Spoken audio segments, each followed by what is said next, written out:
Дүйнөлүк саламаттык сактоо уюмунун билдирүүсүнө ылайык 2 миллиард киши дүйнө жүзүнүн калкынын 30% аз кандуулуктан жабыркайт. Эсептөөлөр боюнча өнүгүп келе жаткан өлкөлөрдө кош бойлуу аялдардын 50%, ал эми мектепке бара элек балдардын 40% аз кандуулукка чалдыгат экен. Саламатсыздарбы? Бул Ден соолук программасы ЛТР каналында түз эфирде. Аны мен Сейит Амираев алып барам. Ардактуу телекөрүүчүлөр, бүгүнкү чыгарылышыбыздын темасы анемия же болбосо аз кандуулук жана COVID-19 илдети. Дал ушул тема боюнча сизде да кандайдыр бир суроолор болсо, сөзсүз түрдө программа учурунда байланышка чыксаңыздар болот. Байланышчу телефондор 032 код аркылуу 55732 жана ошондой эле WhatsApp номери дагы иштейт 0508 87 88 97 номери. Анда студияга кирген конокторду мен сиздерге тааныштырсам. Гүлмира Урайымова Ош областар аралык бириккен клиникалык ооруканасынын гематология бөлүмүнүн жогорку дараждагы гематолог дарыгери. Жана ошондой эле кийинки коногубуз Зуурат Токурова Ош областар аралык балдардын клиникалык ооруканасынын балдар гематологу. Саламатсыздарбы? Студиябызга кош келипсиздер. Эң алгачкы суроо, адам организминде канча көлөмдө кан бар жана анын аткарган кызматы жөнүндө айтып берсеңиздер. Бул биринчи айта кетсем, аз кандуулук бул канда эритроциттердин, башкача айтканда кызыл кан денечелеринин жана гемоглобиндин азаюусунун оорусу. Бизде организмде гемоглобиндин нормасы 5 жашка чейинки балдарда 110 чейин болуш керек. Ал эми 5 жаштан жогору балдарда 120 жогору болуш керек. Жогорудагы суроого да сиз балким толуктап кетесиз. Ооба, кан аздуулукта бул чоңдордо эркек кишилерде 140 жогору, 140-160га чейин нормада болсо, аял кишиде 120-дан 140 грамм литрге чейин болот гемоглобин. Ушул кандын организмде эркек кишилерде 5 литрге жакын болсо, аял кишилерде 4-4,5 литрге чейинки кан болуш керек. Кан аздуулукта ушул кандын бөлүкчөлөрү, кандын составы азайып кетет. Кандын составы ошо гемоглобин, эритроцит, темир, витамин B12, фолий кислоталарынын курамы ушул нерселерден турат. Темирдин азайып кетиши, витаминдердин, фолий кислоталардын жетишпегендигинен кан аздуулук келип чыгат. Кан аздуулуктун түрлөрү көп. Бул кан кетүүдөн болушу мүмкүн, кан иштеп чыкпай калуудан болушу мүмкүн, кандын эрип кетишинен болушу мүмкүн. Жана бул кан оорулары бар. Кан ооруларында дагы кан азайып кетет. Ал эми бизде азыркы бүгүнкү күндө айта турган нерсебиз кан аздуулуктун эң көп жолуккан формасы бул темир жана витамин B12 жетишпеген кан аздуулук. Организмде темирдин жетишпегендигинен кан аздуулук көп учурайт бизде. Эң негизги себептеринен болуп бул кан аздуулукту бала төрөлгөндөн эле текшерип билишибиз керек. Эгер балдардын кан аздуулугун убагында дарылап койсок, ал кийин өспүрүм кезинде, андан кийинки кыз балдардын турмушка чыгып кош бойлуу болгон кезинде ушул учурларда кан азайып кетпестигин алдын алган болобуз. Эгер убагында дарыланбай кала турган болсок, бул сөзсүз түрдө кан аздуулукка алып келет. Жакшы. Жогоруда айттыңыздар да, негизинен темирдин жетишпестигинен жана башка витаминдердин жетишпестигинен аз кандуулук келип чыгат депчи. Мына ушул кандай учурда витамин жетишпей калат? Биз эмне кылганыбызда ушул аз кандуулукка кабылып калабыз? Бул аз кандуулуктун себептери бул биринчи эле себеби организмде темир запасынын жетишсиздиги. Буну кандай түшүнсөк болот? Кош бойлуу энелердин аралыгынын сакталбосу. Өзү негизи кош бойлуу эне төрөгөндөн кийин организмге 3-4 жыл керек да, организм өз калыбына келиш үчүн. Бизде кандай? Бизде ал аралык сакталбайт дагы, 1-2 жылдын ичинде эле төрөй беришет, организмде темирдин запасы жетишсиздик болот. Дагы ара төрөлгөн балдарда көп кездешет темир жетишсиздигинин аз кандуулугу. Бул ара төрөлгөн балдарга эне өз темирин өткөзүп берүүгө жетишпей калат. Себеби энди ара төрөлгөн балдар 7 айлык төрөлгөндүктөн 8 айда эне темирди өткөзүп бериш керек да. Ошого жетишпей калышат. Дагы андан кийинки себеби бул тамак ашта рационду эттүү тамактын аз болушу, мындайча айтканда туура эмес тамактануу. Андан кийинки себеби бул организмдин темирге болгон муктаждыгы. Аны кандай түшүнөбүз? 1 жашка чейинки балдар жана өспүрүм балдар аябай интенсивдүү өсөт да, ошол убакытта. Ошондо организм темирге аябай муктаж болот. Бул бирден бир себептерине кирет. Андан кийин дагы себептери бул ашказан ичеги оорулары. Эгерде ашказан ичегиде тамак жакшы сиңбесе, анда ушул аскандуулукка алып келет алдагы. Ошондой эле кыз балдарда бул айыздын убагында көп келүүсү бир себеп болушу мүмкүн. Ошондой эле митек курттардын дагы кесепетинен болушу мүмкүн. Ичеги карын ооруларынан, геморройдон кан кетүүдөн болушу мүмкүн. Ошондой эле тамак аштарды туура эмес азыктангандан, мисалы үчүн азыр туура эмес даярдоодон, туура эмес азыктануудан деп түшүнсөк болот. Ооба, көбүнчө эле даяр фастфудтарга өтүп алышты биздин жаштар. Полуфабрикаттар, ушулардын составында темирдин аз болгондугунан жана эт азыктарынын аз жегендиктен, көбүнчө вегетарианист болуп диета сактаган өспүрүмдөрдөн дагы кандары азайып кетип атат. Жакшы, жогоруда мен статистика келтирип кеттим. Негизинен дүйнө жүзү боюнча бүгүнкү күндө ушу аскандуулукка кабылгандар көп экен да. Демек, бул коомчулук өзгөчө көңүл бурбайт. Эгерде биз көңүл бура турган болсок, мындай статистиканы айтмак эмеспиз да. Айтайын дегеним, мисалы, көпчүлүгүбүз, мисалы, бир жерибиз аябай катуу оорумайынча биз дарыгерге барбайбыз дегендей эле. Аскандуулукта кандай белгилер болушу мүмкүн? Сиздер текшерилиш керек деп, андан кийин аныктайбыз деп айтасыздар. Бирок, мисалы, өмүр бою ушул дарыгерге кайрылбаган дагы жарандарыбыз болот экен да? Туура. Аскандуулуктун белгилери бул бизде медицинада анемиялык синдром жана сидеропениялык синдром деп экиге бөлүнөт да. Анемиялык синдром бул кандай белгилер болушу мүмкүн? Биринчи эле бул гемоглобиндин азайып кетүүсү, оорулуунун өңүнүн кубаруусу, өңү кубарып кетет, баш айлануусу, тез чарчап, алсырап, жүрөктүн тез согушу, көздөрү чыбырчыктап, баш айлануусу. Бул ошол анемиялык синдромго кирет. Анан бизде сидеропениялык синдром деп коет. Анда оорулуу өзгөчө бир нерселерди жегиси келип калат да. Ал акиташ, боор, кесек, бышпаган камыр, чайдын чамасы, жана өзгөчө бир жыттарды эңсеп жыттап калат. Бул краска, бензин, ацетон, нымдуу нерселерди жыттагысы келип, ошондой белгилер пайда болот оорулууда. Гүлүч, кагаз жеп калышы мүмкүн. Ошондой эле белгилер болуп, өңү кубарып, териси кургак болуп тартып, тырмактары өзгөрүп кетиши мүмкүн. Оозунун эки чети, оозунун бурчтары оюлуп, тили ооруп, ушундай белгилер болот. Ошолорго көңүл буруп, убагында текшерилип, дары-дармекти ичүү зарыл. Жакшы, аны айтсаңыздар, негизинен мына ушул аскандуулуктан улам да кандай оорулар жаралышы мүмкүн? Аскандуулук кандай ооруларга алып келиши мүмкүн ушул боюнча? Каназдуулук негизинен иммунитеттин түшүп кетишине себеп болот. Иммунитети төмөн болгондуктан каназ оорулууларга башка оорулар тез жугат. Ошондой эле каны нормальный болгон адам грипп менен бир 5-10 күн ооруй турган болсо, кан аздуулар, кан аз адамдарда иммунитеттин төмөндүгүнөн ушул эле грипп оорусу 10-15 күнгө чейин созулуп кетиши мүмкүн.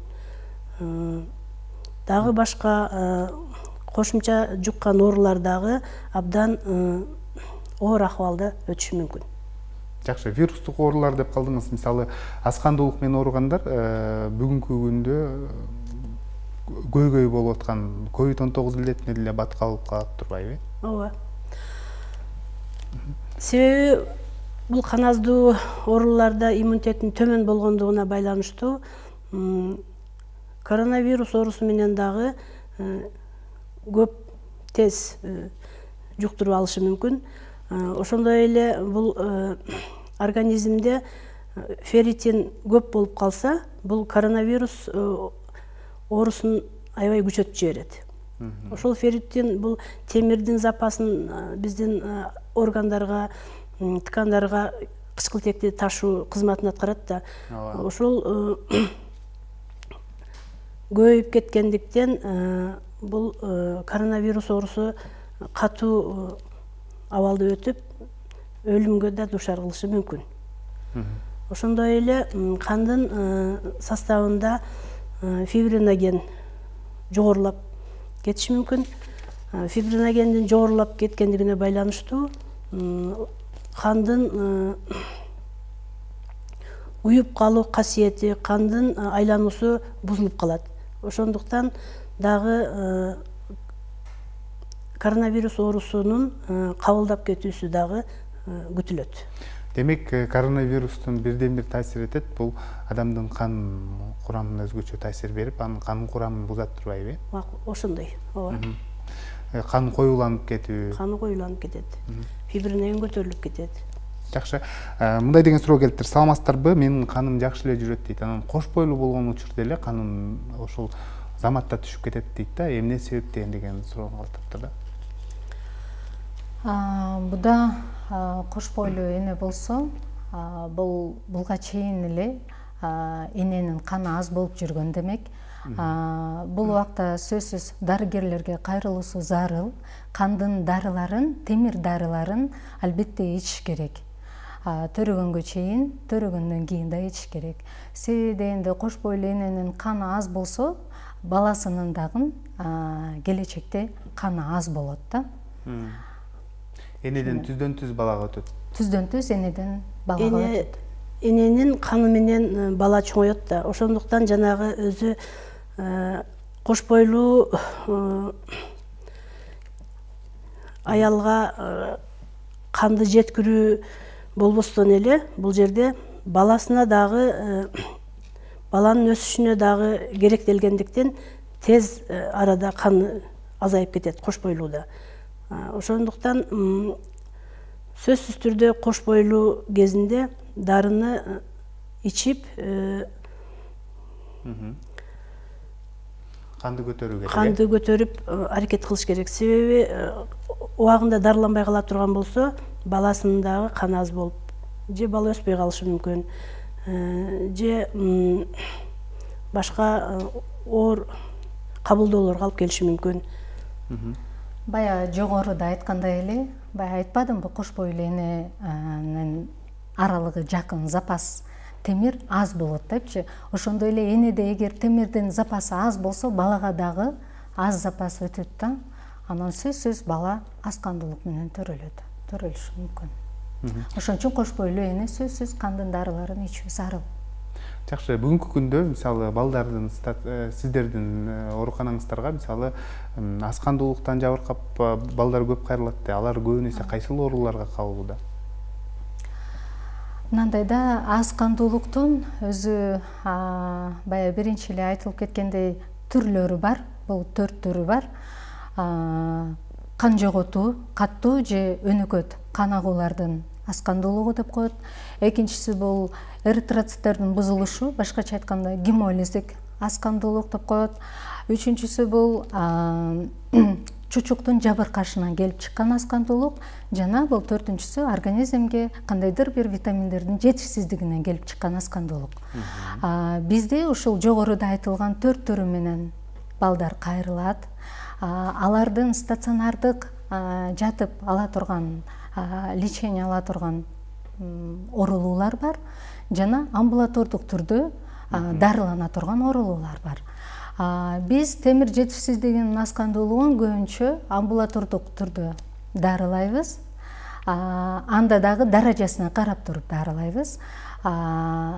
Эгерде бала 3 ай ичинде же 6 ай ичинде темирдин сиңүүсү начар болуп же ошол дарыны ичкен убактыда каны көтөрүлбөй аткан болсо, анда биз сөзсүз түрдө стационардык түрдө жаткызып дарылайбыз.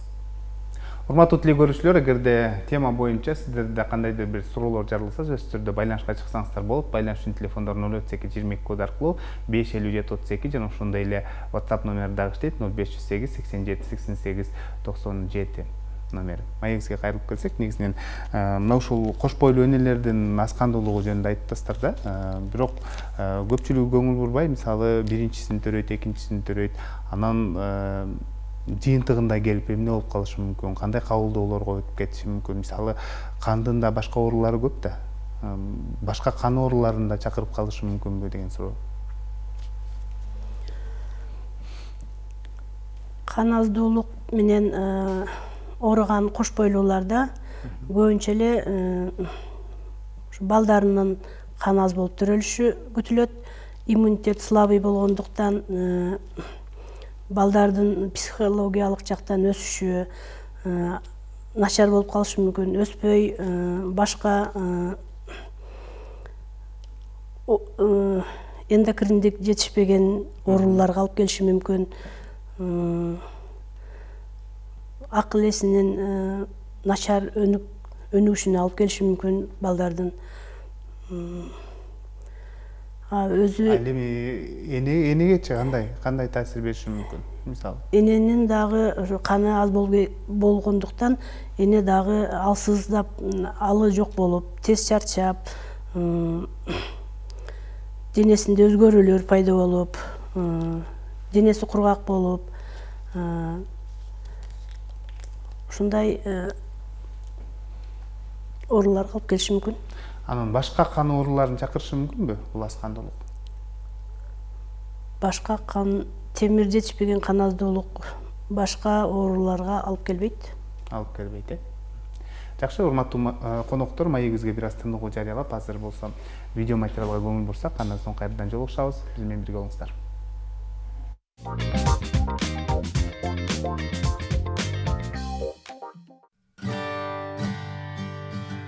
Денеде кандын айланышы үчүн жүрөк ушунчалык басым жасап 9 метр бийиктиктеги кан агымын чыгара алат.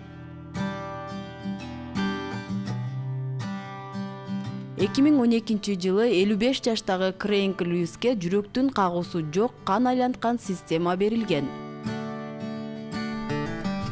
Америкалык Стен Ларкин трансплантация жасоону күтүп 555 күн жүрөгү жок жашаган. Анын жүрөгү Стен рюкзагына көтөрүп жүргөн аппарат менен алмаштырылган. Ал баскетбол ойногонго да жетишкен. 25 күндүн ичинде кан айлануу учурунда денеден өткөн кандын көлөмү бир бассейнге барабар болот. Адам 40%га чейин кан жоготуудан дагы аман кала алат, бирок өз убагында кан куюу абдан маанилүү. Кокос суусунун курамы кандын курамына окшош болгондуктан кан плазмасын алмаштыра алат. Ажырашууга кан тобу таасир этет. Окумуштуулар жубайлардын кан топтору менен ажырашуу деңгээлинин ортосундагы байланышты аныкташты. Ошентип, эң туруктуу жуптар биринчи кан топторуна туура келет. Ажырашуу менен аяктаган түгөйлөр көбүнчө экинчи, төртүнчү жана экинчи, биринчи топторунун айкалыштарына ээ болушкан.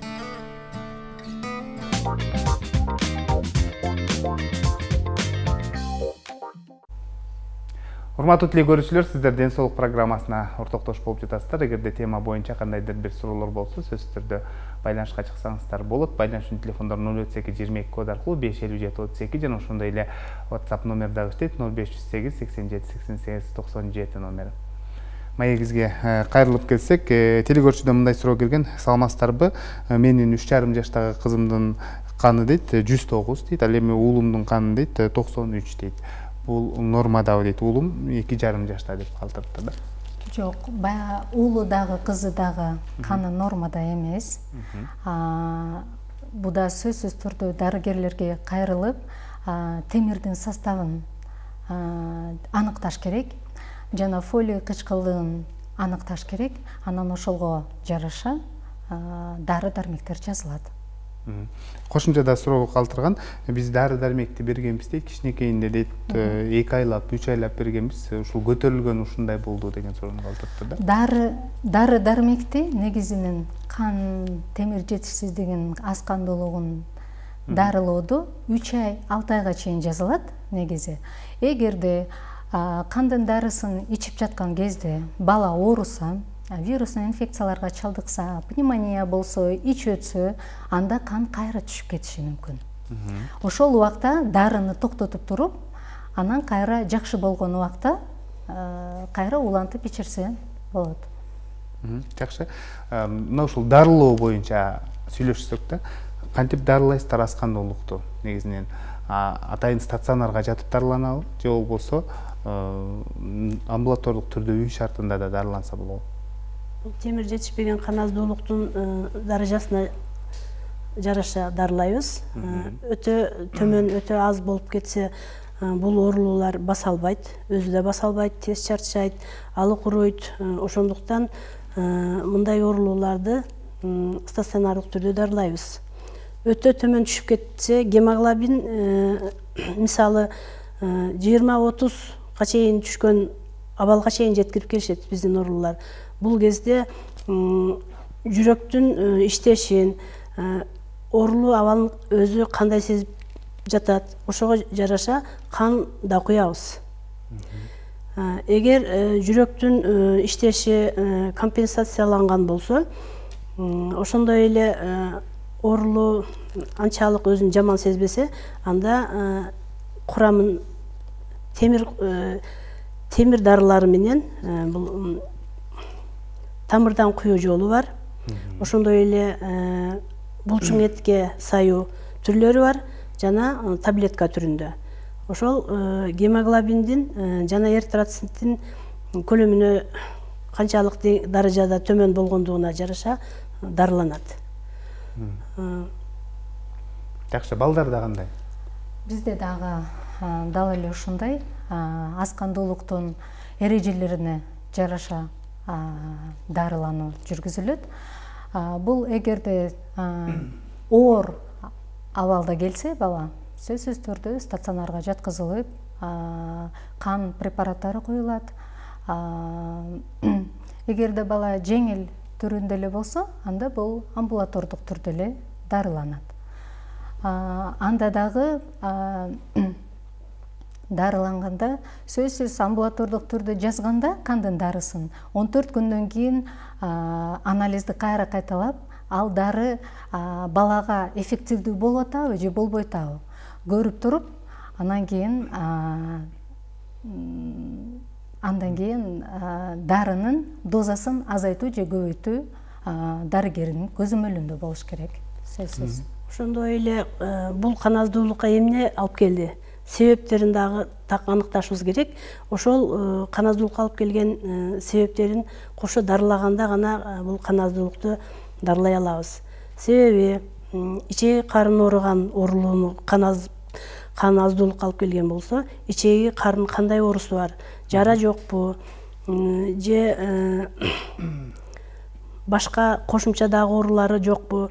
Ошол кошумча ооруларын кошо дарылоо менен гана бул кан аздуулукту дарылашыбыз натыйжа берет. Жакшы, бизде байланышта көрүүчүбүз бар, анда кабыл алып түз эфирге алып чыксак. Саламатсызбы? Кош келипсиз. Кандай сурооңуз бар? Алло. Саламатсыздарбы? Ошо канды көбөйтө турган тамактардын тизмесин дагы айтып өтсөңүздөр. Кандай тамактар өзгөчө пайдалуу, анан канды бат көтөрөт? Канды бат көтөргөн бул белковый тамактар болуп эсептелинет. Булар кайсылар? Эттүү тамактар. Эт, тил, боор, балык, жумуртка. Ушуларды көп жөө зарыл. Рациондо сөзсүз түрдө болуш керек. Жана ушул темирди жакшы сиңиртей турган мөмө жемиштер бар. Алар витамин С кошулган мөмө жемиштери, алар тамакты аябай жакшы сиңирткени үчүн темир организмде жакшы сиңет дагы, гемоглобин жакшы көтөрүлөт. Ошол мөмө жемиштердин эттүү тамактарды көп жөө зарыл. Негизинен темир эт азыктарында көп. Боор, тилде, балыкта, ошондой эле жашыл жалбырактуу жемиштерде ушул нерселерди тамакка көбүрөөк колдонуу зарыл. Жакшы, мына ушул жашылча жер жемиштер деп калдык да, жашылча жер жемиштерди негизинен бышырып деле жейбиз да. Ошо чийки жеген дуруспу же бышырып жеген дуруспу? Канткенде бизге витамин көбүрөөк организмге келет да. Этти кандай түрдө бышырсак деле темир бузулбайт. Темир жашылча жер жемиштерде. Жашылчаларды көбүнчө бышырбай жегенге аракет кылуу керек. Жууп тазалап, бышырбай чийки түрүндө жесек, витаминдер толугу менен организмге жетет. Жакшы. Кийинки суроо телекөрсөтөн келиптир. Саламатсыздарбы? Гемоглобиним төмөн болуп дейт. Суфер деген укол алдым эле дейт. Аны алгандан бери организм алсыз болуп атат дейт, ашказаным оорутат дейт. Анан тамак болгон табитим да жок болуп кетти дейт. 3 жолу алдым дейт. Бул организмге терс таасирин тийгизбейби деген суроо калтырыптыр. Бул каназдуулук десе эле биздикилер, биздин эл темир дарыларын берип, темир дарыларын ичип эле ушу менен чектелет.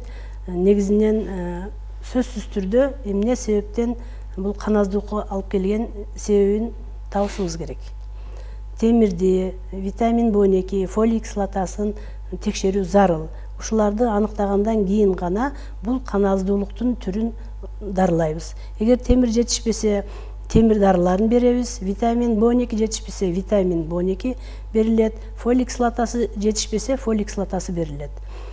Кээде ушул витамин B12, фолий кислотасы, темир баардыгы жетишпей азайып кетиши мүмкүн. Мында баарын берүүгө туура келет.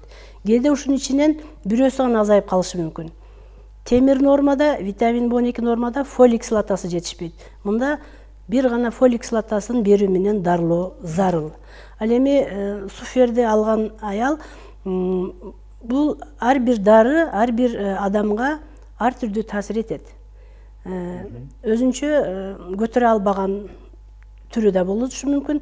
Ошондуктан эң биринчи негизги себебин тактап алып, андан кийин гана дарыгердин көзөмөлүндө алуу керек. Аны каным аз экен деп өздөрүнө өздөрү мындай дарылай берүүгө болбойт. Жакшы, кийинки суроо. Саламатсыздарбы? Уулум 4 жашта дейт. Гемоглобини 116 экен дейт. Нормада канча болуш керек деген суроо калтырыптыр. 6 жашта болсо, 4 жашта. 4 жашта болсо 116 бул бир аз азыраак. Анемиянын биринчи даражасы деп коебуз. Анемиянын биринчи даражасына кирет. Темирди аныктап туруп организмде, анан темир дарыларын албетте алып ичириш керек. Энеси. Саламатсыздарбы? Менин балдарым гемоглобини төмөн дейт. Анан муздак абага чыкканда дейт, ошол колу буту бат үшүп калат дейт. Ошол гемоглобин төмөндүгүнөн улам дагы ушундай болобу деген суроо калды. Ооба, болушу мүмкүн. Себеби дегенде гемоглобини аз болсо, бала иммунитети паст болот да, ылдый болот дагы, ооруларга туруштугу начар болот. Анан кан айлануусу бир аз төмөн болгондуктан баягы тез ошол немеге алып келиши мүмкүн, өшүп калышыначы. Жакшы, анан жогоруда тамактар боюнча жакшы айтып өттүңүздөр да, кайсыл тамактар өзгөчө пайдалуу. Мына ошол тамактарды деле жегенде, мисалы, анын ошол витаминдер толук сиңүү үчүн ошол учурда тамактанууга деле өзгөчө көңүл буруш керек да.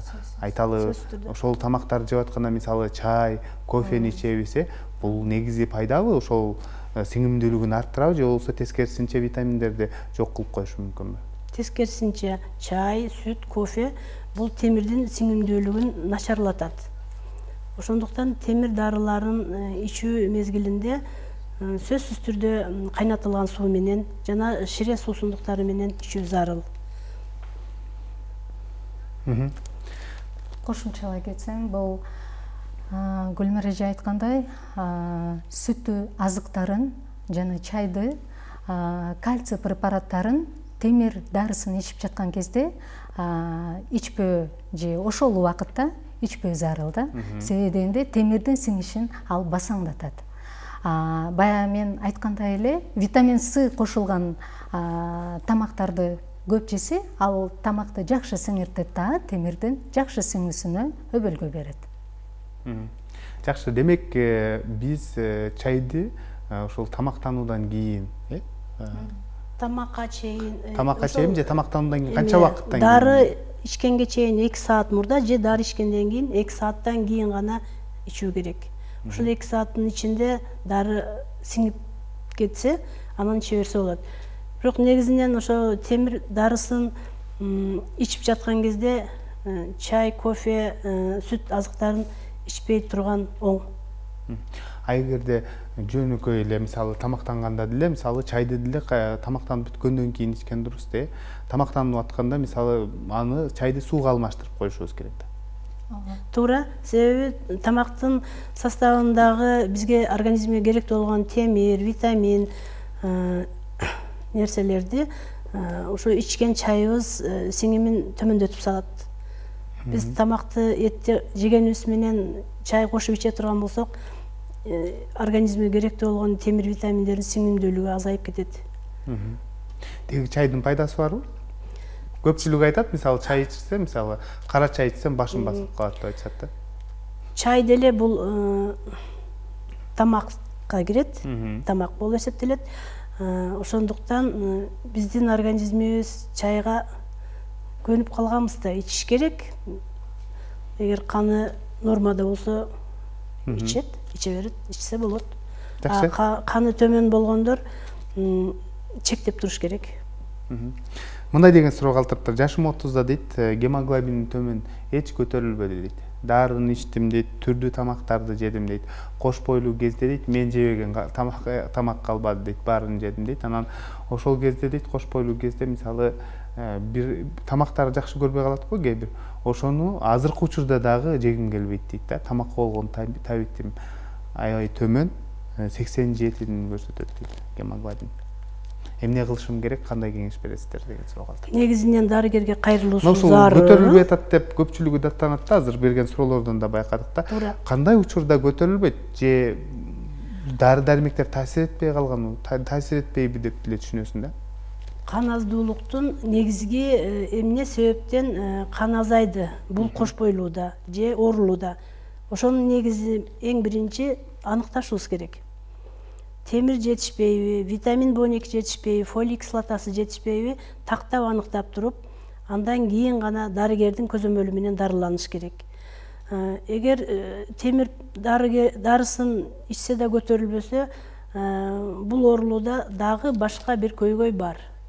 Же кан аздуулук бул экинчи орунда турат. Башка бир себептери болушу мүмкүн. Дарыгерге кайрылуусу зарыл. Жакшы. Кийинки суроо мындай. Саламатсыздарбы? Мен курут жегим келет дейт, кесек жегим келет дейт.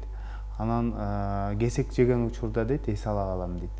Бул да аскандуулуктун белгисиби деген суроо калтырыптыр. Бул аскандуулуктун бая мен жогоруда айткандай сидеропениялык синдромго кирет. Бул кесек, курут жегиси келген адамдар бул темир жетишсиздигинин аскандуулугу менен жабыркаган оорулуу бул. Албетте бул дарыгерге кайрылыш керек, анализдерин тапшырып, темир анализин тапшырып, анан ошолго жараша, даражасына жараша дарылар жазылат. Албетте бул сөзсүз түрдө дарыланыш керек. Кошумча ошол кесекти жегенде салып калам деп ал өзүн өзү алдап көнүп калган. Негизинен ал ошо кесекти жегенден каны ордуна келип калбайт. Канында темир жетишпегендиктен ошол кесек жегиси келип атат, туз жегиси келип атат, курут жегиси келип атат. Ошол нерселерди жегенден эс албастан темир дарыларын ичүү зарыл.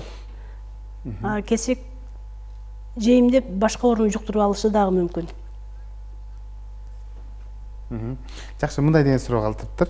Кызымдын каны нормада, бирок колу дейт дайыма муздак болот дейт да, эмне үчүн деген суроо калтырыптыр.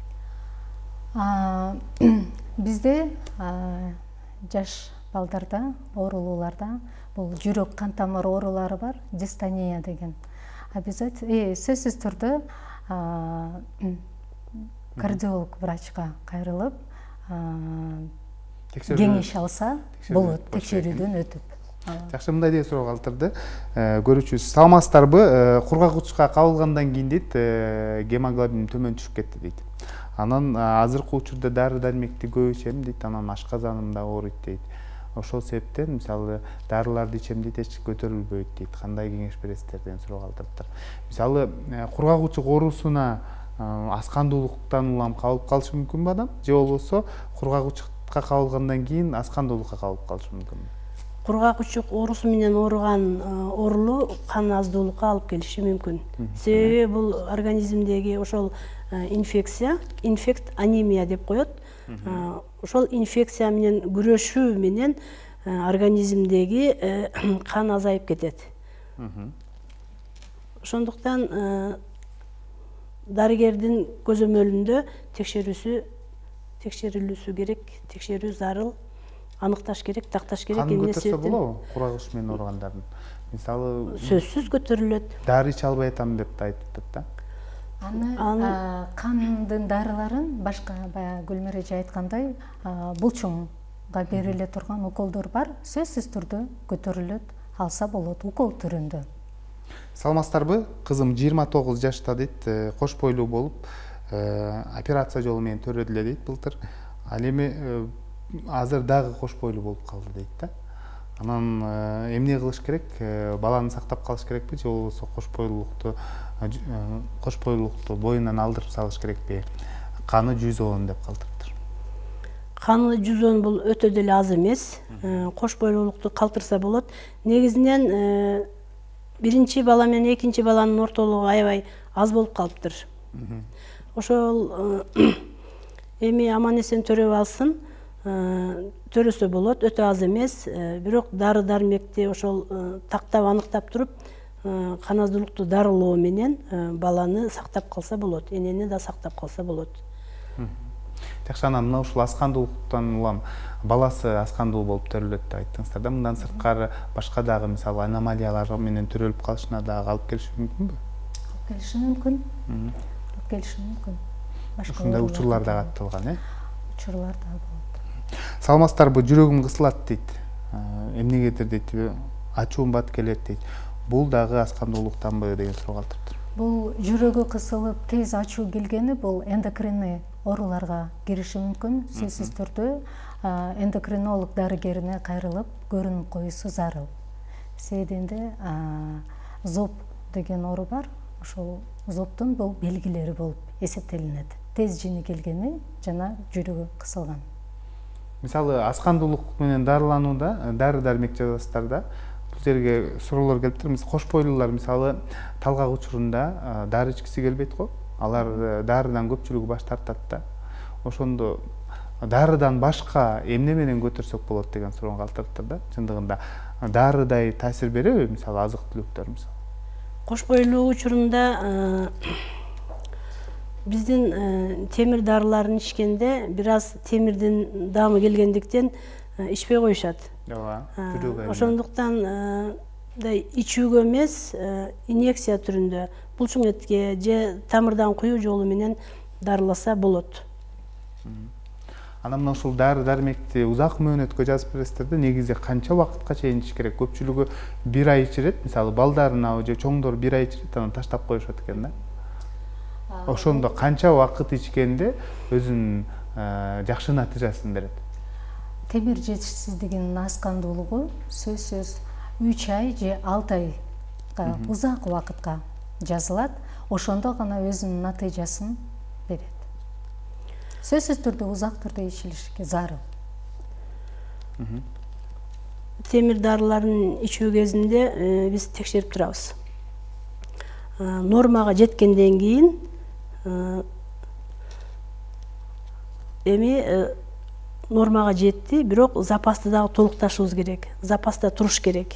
Ошондуктан 3 ай 6 айга чейин дагы кошумча ичүү зарыл. антибиотиктерди көп алуу дагы бул аз кандуулукка алып келеби деген суроо калтырыптыр. Мисалы биз сасык тумоо менен ооруйбузбу же башка ооруга кабылып калабызбы? Биринчи кезекте көпчүлүгүбүз адатка айланган, өзүбүз дарыланып көрөбүз да. Анан балдарга дагы ошол оору кабылдап кетпесин деп антибиотиктерди алып бере баштайбыз. Мен өзүм мисалы эл аралап жүрүп байкап калдым, мисалы амоксициллин дегенди көпчүлүгү колдонушат экен да. Бул деле антибиотик да. Ушул боюнча айтып берсеңиздер. Антибиотикти алган кезде сөзсүз түрдө кан түшүшү ыктымал. Себеби энди бала инфекцияга жабыркап атат, инфекцияга кабылып атат. Бул кезде баланын иммунитети түшүп кетет да, аз кандуулук күчөп башташы мүмкүн. Сөзсүз түрдө антибиотик кандын түшүшүнө бирден бир себеп болушу мүмкүн. Жакшы, жогоруда COVID-19 илдети бул канга таасир берет, кандын курамын бузат деп айтып өттүңүздөр да. Мына ушул кандын курамын бузат. Анан ошол COVID-19 илдетине кабылганда ушул кан куюу дагы кандайдыр бир деңгээлде жардам берет деп укканбыз да. Ушул боюнча деле айтып берсеңиздер. Байланышта көрүүчүбүз бар экен. Бул суроого бир аздан кийин жооп бересиз. Азыр байланышта көрүүчүбүз күтүп калып атат. Азыр сөздөрүмдү түшүнчү. Саламатсызбы? Кандай сурооңуз бар? Мен ооруган деле дедим, ончо деле эмес, демем кичине бөйрөгүм ооруп, кичине дары ичтим эле. Ошондонбу билбеймин. Эме ооруган деле дедим, ончо деле эмес. Ошондонбу билбеймин. Давлениямдын паст жагы 55 болуп, жогору жагы 120 болуп, алты жагы паст болуп атат да, ошол неден дейм да. Суроо түшүнүктүү болду. Кан басым жөнүндө айтты окшойт. Кан курамы. Ооба.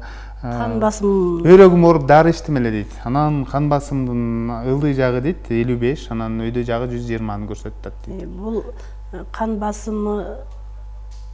басымдын өзгөрүшү муну кардиологияга көрүнүүсү зарыл.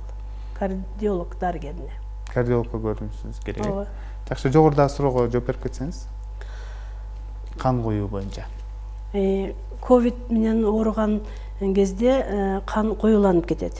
Ошондуктан бул жерде кандын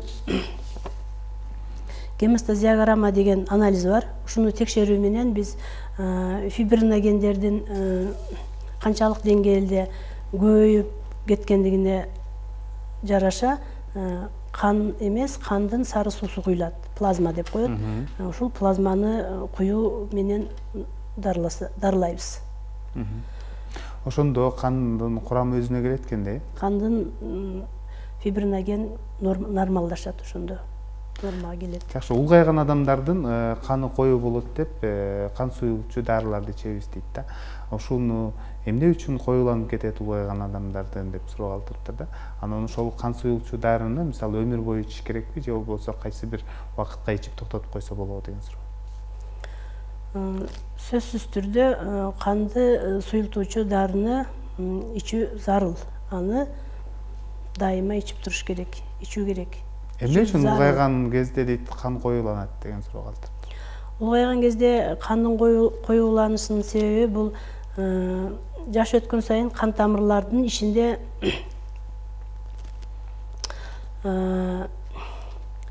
кан тамырлар тарая баштайт да. Кан тамырдын ичинде пайда болгон холестериндердин көбөйүп кетишинен, ошондой эле кан тамырдын ичи көңдөйү кичинерип, кан тамырлар өтө ичкерип кеткендиктен мында кан айлануу жайлашып калат. Кан айлануу жай айлангандыктан мында бизде кандын бири-бирине жабышып тромб пайда болуп калышы мүмкүн. Ошол кандын коюланган себебин суюлтуп туруш үчүн ушул канды суюлтуучу дарыны бул ичүү зарыл. Жакшы.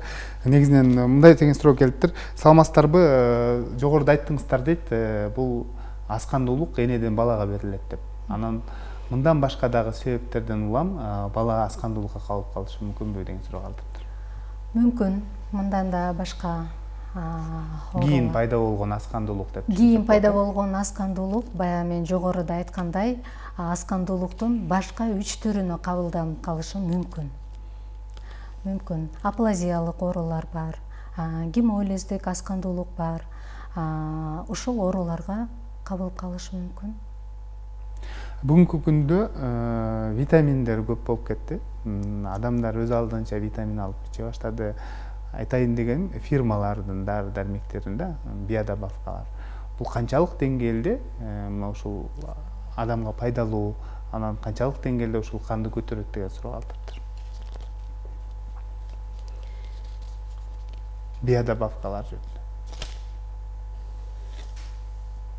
кандай жооп бересиздер? Биодобавкалар жөнүндө биз жаш балдарга биодобавкаларды жазбайбыз. Негизинен аз кандуулуктун кайсы түрүнө аныкталса, ошол түрүнө жараша дарыланат балдар. Анан жөнөкөй эле витаминдерди жазышыбыз мүмкүн. Бул витамин С жазылышы мүмкүн, витамин Б группасы жазылышы мүмкүн, жана фолий кычкылы жазылышы мүмкүн. Жаш балдарда биодобавка жасалбайт. Жакшы, мындай деген суроо.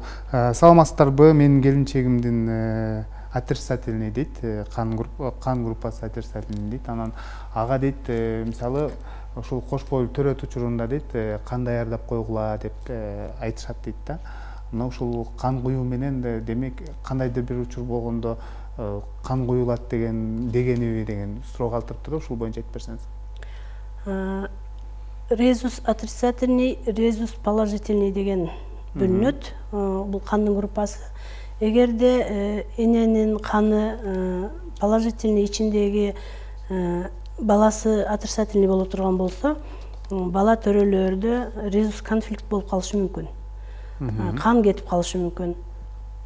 Ошон үчүн канды даярдап койгула дегени эң туура. Кан көп кетип кала турган болсо, кан куюу зарыл болуп калат.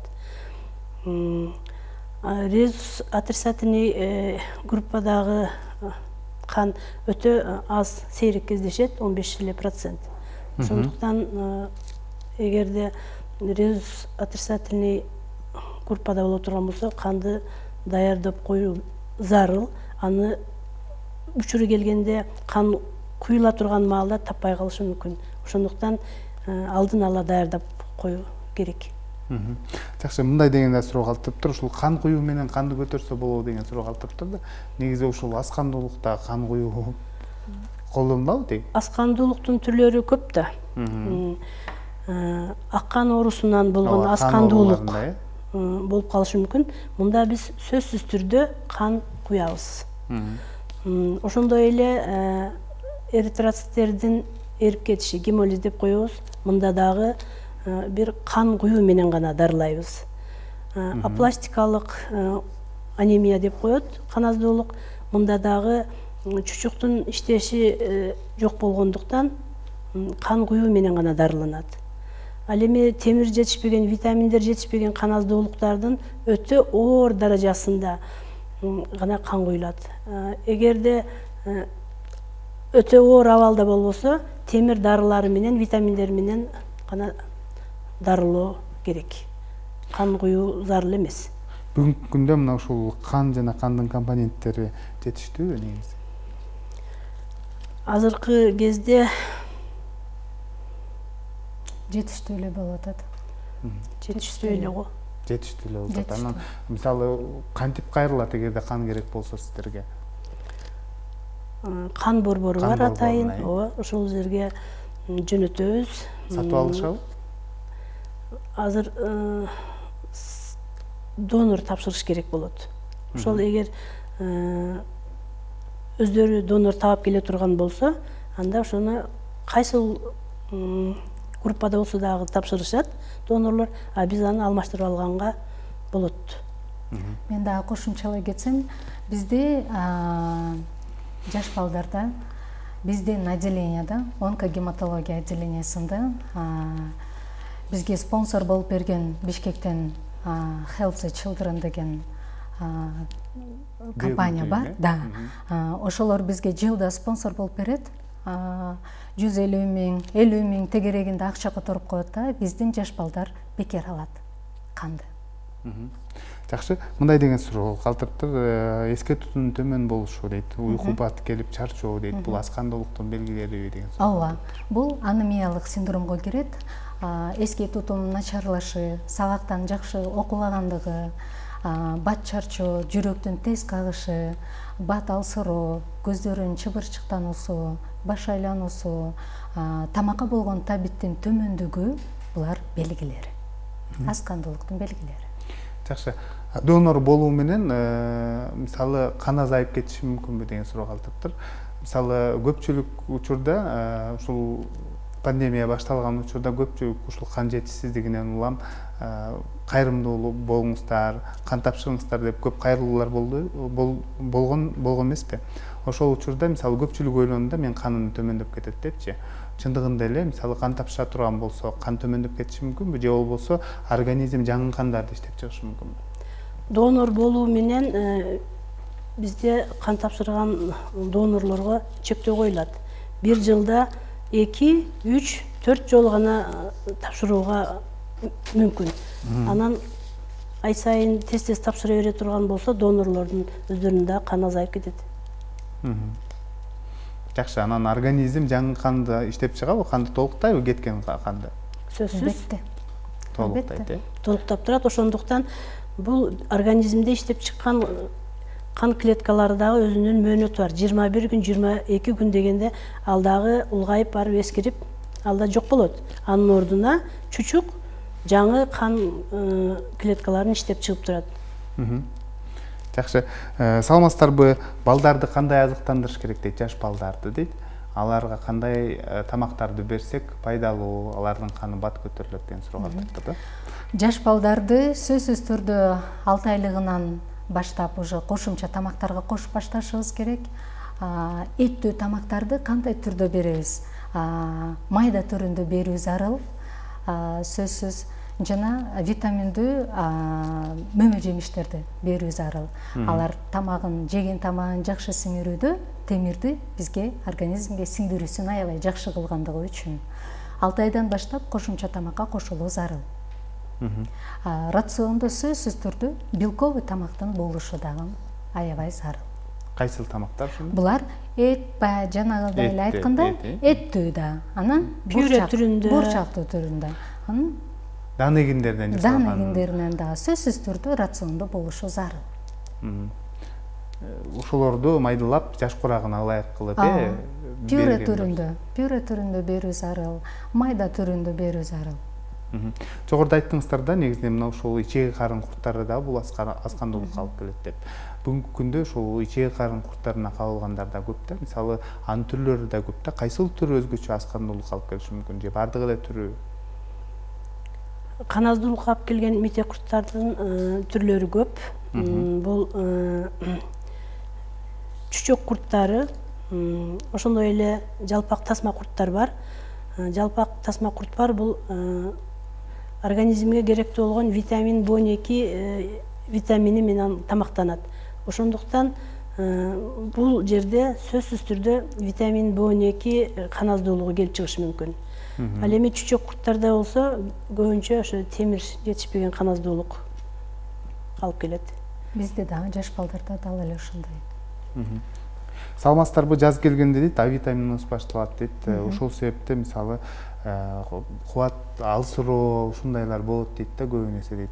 Ошондо организмди кантип калыбына келтиребиз деген суроо калтырыптыр да. Бул организмди жаз келгенде А витаминибиз башталганда керектүү витаминдер менен толуктап турушубуз зарыл. Ошондо ооруга да бат чалдыкпайбыз, иммунитетибиз күчтүү болот. Аз кандуулукка дагы алып келбейт. Керектүү витаминдерди ичүү зарыл. Мына ушул витаминдер деп калдык. Витаминдерди мисалы балдарына алып бергенде көпчүлүгү кээ бири дарыгерге барып жаздырып алат экен, кээ бири болсо бири-биринен угуп эле ошол витаминди алып бере беришет экен да. Бул негизи туурабы? Же болбосо терс таасирин тийгизип коюшу мүмкүн? Жок, өзүнүн балдарга кандайча жазасыздар? Ар бирине ар башка жазсаңыздар керек, Сөзсүз түрдө бул дарыгердин көзөмөлүндө жазыла турган иш чара бул. Витаминдерди өз алдынча ичүү дагы балага терс таасирин тийгизиши мүмкүн. Сиз жогоруда айткандай, эгерде бизде жаш балдарда көп кездешет да, мите курттарычы. Эгерде ашказан ичеги көңдөйүндө мите курттардын көптүгү болсо, биринчи ошону дарылап туруп, анан кийин дарыларды жана витаминдерди жазуу зарыл. Эмесем ал витаминдерди берген менен пайда чыкпайт. Жакшы, жогоруда айттыңыздар, кан оорулары көп деп. Бүгүнкү күндө кайсыл ушул кан оорулар, кайсыл ооруга кабылгандар көп? Алар эмне себептен деп билесиздер? Кан ооруларынан эң эле көбү бул темир жетишпеген, витамин жетишпеген кан аздуулук менен абдан көп. Бул дагы болсо туура эмес тамактангандыктан, ошондой эле жашоо образдын өзгөрүп кеткендиги, эт азыктарын кымбат болгондуктан азыраак колдонуусу, ошондой эле кошумча оорулары бар, оорулуулар өз убагында дарыгерге кайрылбастан, дарылабастан жүргөндүгү, качан гана каны абдан азайып, башка оорулары менен күчөгөн кезде гана дарыгерге кайрылгандыгы, ушул нерселер көбүрөөк кан аздуулукка алып келет. Ошондой эле азыр кан аздуулуктун кан ооруларынан ак кан оорулары дагы бир аз көбөйүп кетти. Бул дагы болсо ошол организмдин иммунитетинин өтө төмөндөп кеткендиги жана дары-дармектерди дарыгердин көзөмөлү эмес, өзү алдынча колдонгондугу, ушулар алып келип, ушулар себеп болуп жатат. Жакшы. Ардактуу телекөрүүчүлөр, бүгүн бизде конокто Гүлмира Ураимова, Ош областык бириккен клиникалык ооруканасынын гематология бөлүмүнүн гематолог дарыгери. Жана ошондой эле кийинки коногубуз Зуура Аттокурова, Ош областык балдардын клиникалык ооруканасынын балдар гематологу болду.